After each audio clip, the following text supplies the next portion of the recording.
Mark chapter 5, or Marqos chapter 5, from the ISR 2009 Scriptures. And when they came to the other side of the sea, to the country of the Gadarenes, and when he came out of the boat, immediately there met him out of the tombs a man with an unclean spirit, who had his dwelling among the tombs.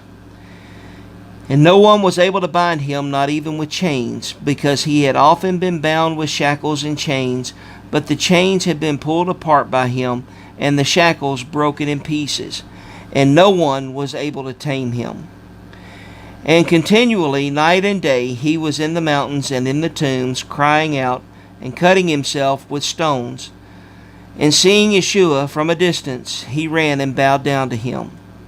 And having called out with a loud voice, said, "What have I to do with you, Yeshua, Son of the Most High El? Swear to Elohim not to torture me." And he had said to him, "Come out of the man, unclean spirit." And he was asking him, "What is your name?" And he answered, saying, "My name is Legion, because we are many." And he begged him very much that he would not send him out of the country. Now a great herd of pigs was there, feeding near the mountains. And all the demons begged him, saying, "Send us to the pigs, so that we enter into them." And he gave them permission, and the unclean spirits came out and entered into the pigs. They were about 2,000, and the herd rushed down a steep place into a sea and drowned in the sea. And those who fed the pigs fled and reported it in the city and in the country. And they went out to see what had taken place.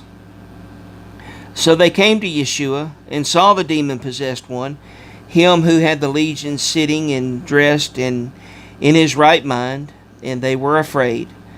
And those who saw it related to them what was done to the demon-possessed one and about the pigs. And they began to plead with him to leave their borders. And he was entering into the boat.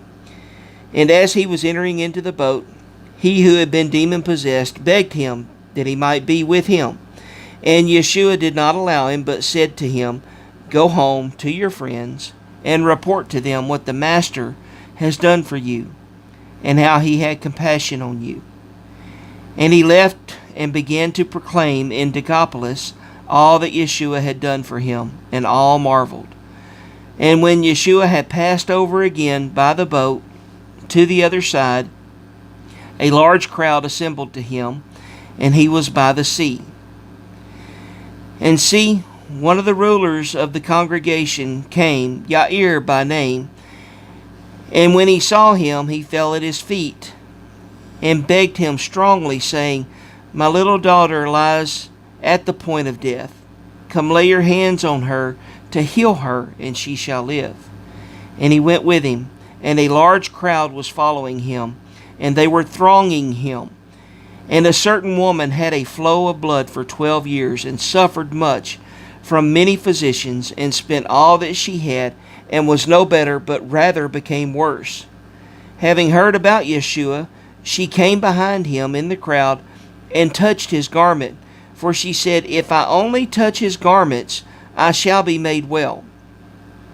And immediately the fountain of her blood was dried up, and she felt in her body that she was healed of the affliction. And immediately Yeshua, knowing in himself that power had gone out of him, turned around in the crowd and said, "Who touched my garments?" And his taught ones said to him, "You see the crowd is thronging you, and you say, 'Who touched me?'" And he was looking around to see her who did this. And the woman, fearing and trembling, knowing what was done to her, came and fell down before him, and spoke to him all the truth. And he said to her, "Daughter, your belief has healed you. Go in peace, and be relieved of your affliction." As he was speaking, they came from the ruler of the congregation's house, saying to him, "Your daughter is dead.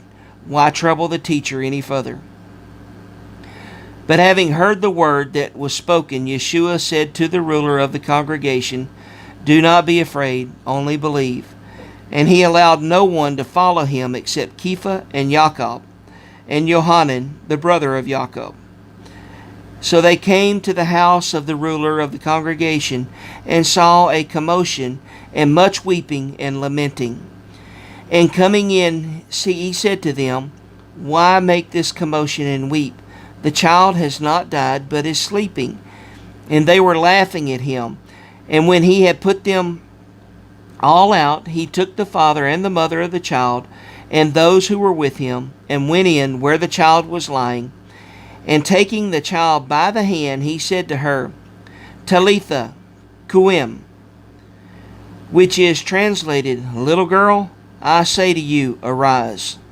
And immediately the girl arose and was walking, for she was 12 years old, and they were completely astonished.